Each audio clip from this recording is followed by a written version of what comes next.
Good morning, everybody. Um, as you can see, I have my mask on again today because now when you come into the library, you have to wear a mask to be in the library. So I'm going to demonstrate and show everybody that this is what it looks like when you're in the library with a mask on. And today, this week is Children's Book Week. There's actually two of them this year. This is the second one for the year. So today I'm just going to talk about a few children's books that I really enjoy, some of my favorites, and there are a lot of favorites, so I really cut it down to um to make a list. And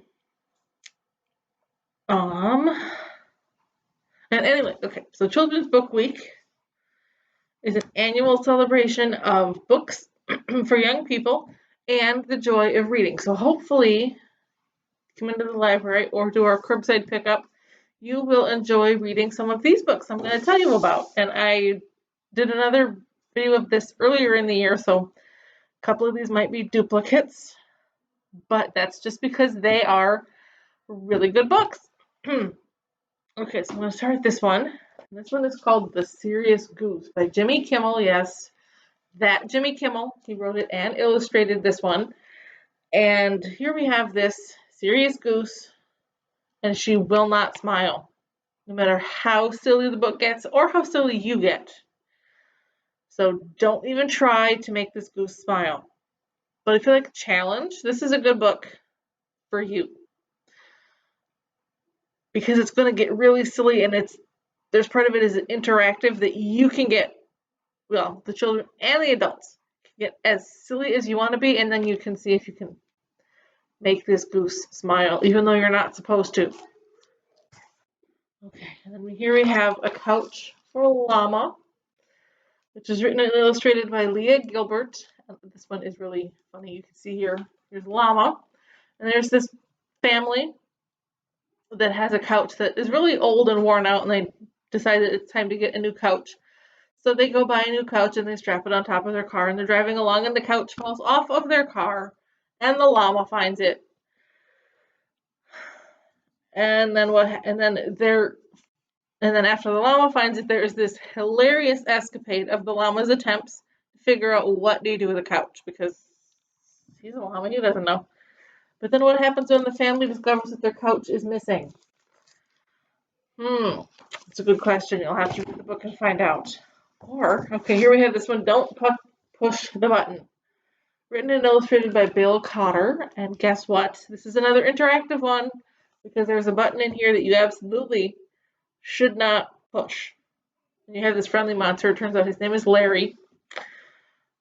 And there's a button, like I said, and this button should not be pushed. Oh, that's the rule. Don't push the button. But why shouldn't you push it? Well, you'll just have to push it and see what happens. And then you can be part of the story in that interactive book. Here's got one more picture book. This one is Chew's Day, written by Neil Gaiman and illustrated by Adam Rex. And Chew, as you can see, is a panda. And he sneezes a lot. And when he sneezes, things go wrong. Really wrong. You're going to have to see exactly how wrong by reading this book, but it's a disaster whenever Chew sneezes. And there are 3 books in this series, and actually the author wrote them because he wanted to see if he could, or he wanted to write a picture book that could get published in China. So here he wrote a book about a baby panda who sneezes. All right. And now, speaking of Neil Gaiman, he also has books for older people. He's got books for adults too. He's one of my favorites. That's why he's in here twice. But this one is Fortunately the Milk, which is it's a middle grade. It's chapter book, but it doesn't really have chapters in it because it's actually got a lot of illustrations. So it doesn't have as many words in it as it looks like. So it's a good book for people who are just beginning with chapter books, or for reluctant readers. It's a good one for them because it's a quick read, and it's also really funny because, I mean, have you ever had one of your parents go to the store, or like an adult go to the store and get milk for breakfast, and then they come home later than they should have, and they tell you that it's because they were abducted by aliens. Has that ever happened to you? Well, that's what happens in this book, and that's just the start. Because it's this hilarious story. It also includes vampires and time-traveling stegosauruses and hot air balloons, and I did not make that up. I promise there's one in there. And even more. And it is hilarious, and I love it. And I don't even know what kind of book this is other than it's kind of fantasy because it has all those things in it. But really, anybody who wants to laugh out loud should read that book. Okay, here's another one. This is a new book. Just has been on the shelf for, well, since last month. So it's a pretty new one. The Girl and the Ghost by Hanna Alkaf. And I'm just going to tell you it is set in Malaysia. So it's a little bit different outside the country. But in this one, here's this girl named Soraya, and she is gifted a ghost by her grandmother. And then she and this ghost quickly become friends. But then when Soraya makes a new friend, who is a new human friend, her ghost, whose name is Pink, becomes jealous, and bad things start to happen. And then a man shows up, and he threatens to take her ghost friend away. So Soraya and the ghost and her other friend all have to team up to learn how to work together to deal with this threat and defeat him so that he cannot take her ghost friend away.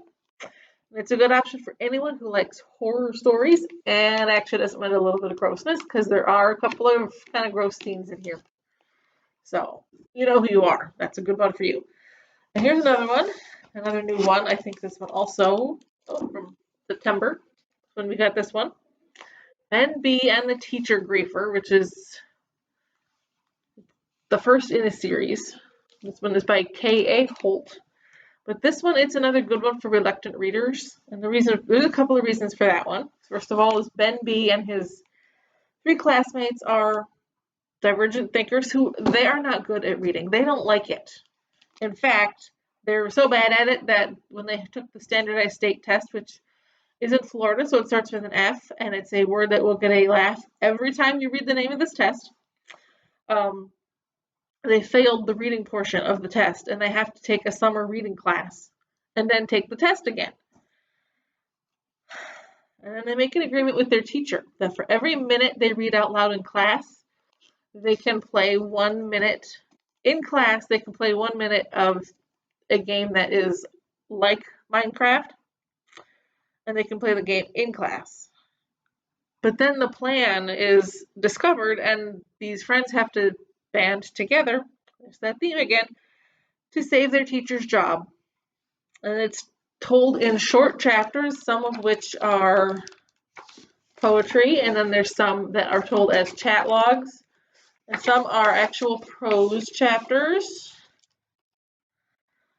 but they're short prose chapters, and then some, like this one, are just illustration. That is all the chapter is a couple pages of illustration.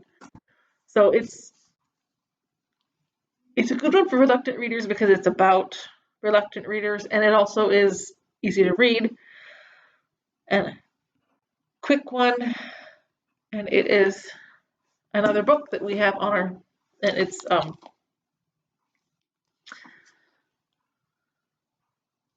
don't know where I'm going with this. Anyway, that's a good one for people who are